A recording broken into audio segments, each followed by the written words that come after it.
Hibik, traduzido para o português, significa ressonância ou harmonia. E talvez essa seja a melhor forma de definir esse personagem. Dessa vez, não é sobre vestir uma máscara ou uma armadura, é sobre estar em perfeita harmonia consigo mesmo. Lançado em janeiro de 2005, Kamen Rider Hibik apresenta um humano capaz de se transformar em um Oni para enfrentar monstros que caçam pessoas. Mas os monstros sempre continuarão existindo, e como os Onis não são imortais, o conhecimento precisa ser passado adiante para que outra pessoa continue essa luta. Hibik precisa de um aprendiz. É então que ele encontra Asumi, alguém completamente diferente dele, um garoto frágil, sensível, cheio de dúvidas que ainda não experimentou todas as dores do mundo, e por isso ainda não aprendeu a lidar com elas. Enquanto seu mestre vive em perfeita harmonia consigo mesmo, Asuma vive um constante desequilíbrio, sempre cometendo erros, sempre inseguro, sempre acreditando que não é bom o suficiente. O pessimismo o consome. Ele não acredita que possa se tornar um herói capaz de proteger o sorriso das pessoas. Mesmo assim, há algo em Hibik que desperta sua admiração. Toda vez que vê seu mestre enfrentando qualquer dificuldade com tranquilidade, Asuma faz a mesma pergunta: como você consegue ser assim? E Hibik sempre responde da mesma forma: Kitai temasu kara, uma frase que é traduzida como: é porque eu me tornei forte. Mas ela significa muito mais do que isso. Ela carrega a ideia de treinamento, de evolução, de que força não é um presente, é um processo. Ela nos faz lembrar que, para ser forte hoje, um dia foi preciso aceitar a própria fraqueza. Sempre existirá uma fraqueza dentro de nós, mas ela não precisa ser o nosso ponto final. Ela pode ser exatamente o lugar onde a nossa força começa. O mundo sempre colocará obstáculos na nossa frente, desafios inesperados, momentos difíceis, mas no fim, a única coisa que precisamos vencer é a si mesmo.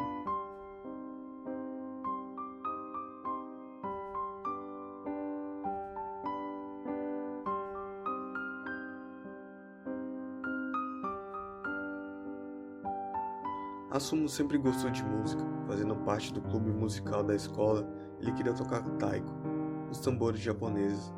Mesmo sem oportunidade, ele escolheu não desistir. Depois de um tempo, consegue uma vaga, mas não tocando tambor, ele entra tocando apito. Mesmo insatisfeito no começo, isso acaba deixando ele feliz, porque ele simplesmente entende que o primeiro passo sempre vale mais do que ficar parado esperando um momento perfeito. Os sonhos continuarão distantes, enquanto você não caminhar em direção a eles. Aquele pequeno passo era a prova de que seu treinamento estava começando a dar frutos. Essa é uma das coisas mais legais em Hibik. Os Onis não recebem seus poderes por um acidente. Não existe um poder milagroso. Existe disciplina, esforço, autodesenvolvimento e treinamento.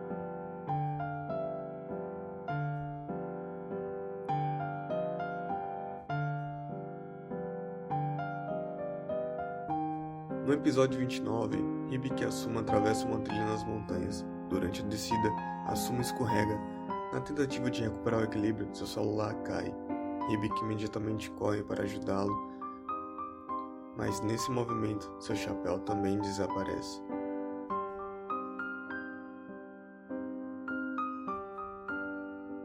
Dois objetos, dois donos, a mesma perda. Mas duas reações completamente diferentes. Tendemos a acreditar que cada erro define quem somos. Perdemos alguma coisa, esquecemos algo importante, erramos, e o erro deixa de ser apenas um acontecimento. Ele passa a definir a nossa identidade. Foi exatamente isso que aconteceu com Asuma. Ele não perdeu apenas um celular. Ele começou a acreditar que era alguém que só causava problemas. Hibik, por outro lado, já viveu tempo suficiente para entender uma coisa: objetos podem ser substituídos, pessoas não.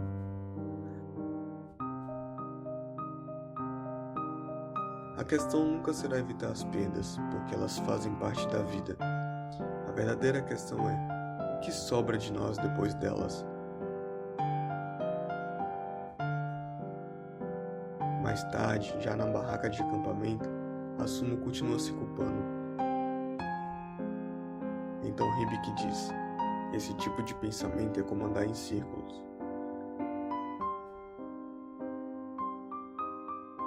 Logo depois faz uma pergunta simples: foi você que fez essa chuva cair?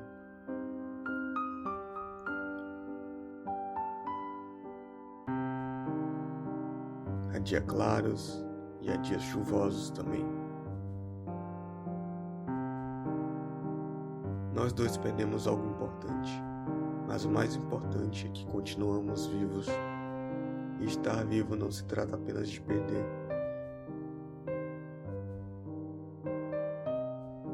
Quando a chuva finalmente passa, começa um dos diálogos mais bonitos de toda a série.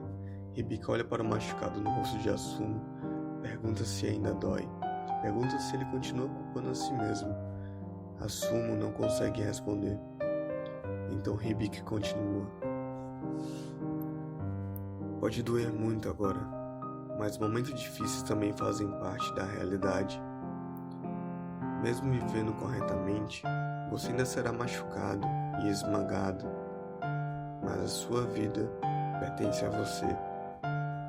Se agora está doendo muito, daqui para frente você pode fazer com que seja menos doloroso. Durante a vida você cairá muitas vezes, vai se machucar, vai ficar com cicatrizes, mas nesses momentos fortaleça o seu coração para que não perca para si mesmo.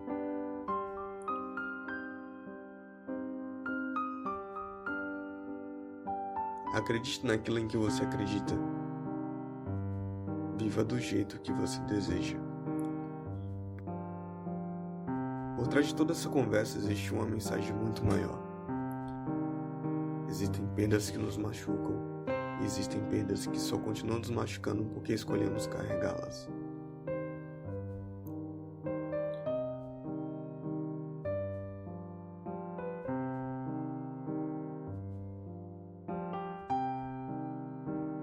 Depois de ouvir tudo isso, fica difícil olhar para a forma Kurenai apenas como uma transformação mais forte. Na série, ela aparece quando Hibiki precisa ultrapassar os próprios limites, mas esse limite nunca foi apenas físico. É o limite de alguém que já caiu inúmeras vezes, que já perdeu pessoas, que já precisou deixar coisas para trás, que aprendeu a conviver com a dor, sem permitir que ela o dominasse. Apesar da armadura vermelha e da aparência intimidadora, Kurenai não representa a fúria, representa a maturidade. Representa alguém que transformou anos de treinamento, disciplina e sofrimento em força. É como se cada cicatriz que Hibiki carregou tivesse ajudado a construir essa forma. E talvez seja justamente por isso que ela tenha tanto significado. Porque Kurenai não é a recompensa de quem nunca sofreu. É o resultado de quem sofreu, aprendeu e continuou caminhando. No começo desse vídeo, eu disse que Hibiki significa harmonia. Estar em harmonia não significa viver sem dor. Não significa nunca cair, nem nunca perder. Significa continuar seguindo em frente, mesmo quando a vida tenta tirar esse equilíbrio de você. No fim, Hibiki nunca quis ensinar Assumo apenas a lutar contra monstros. Ele queria ensiná-lo a enfrentar algo muito mais difícil, a si mesmo.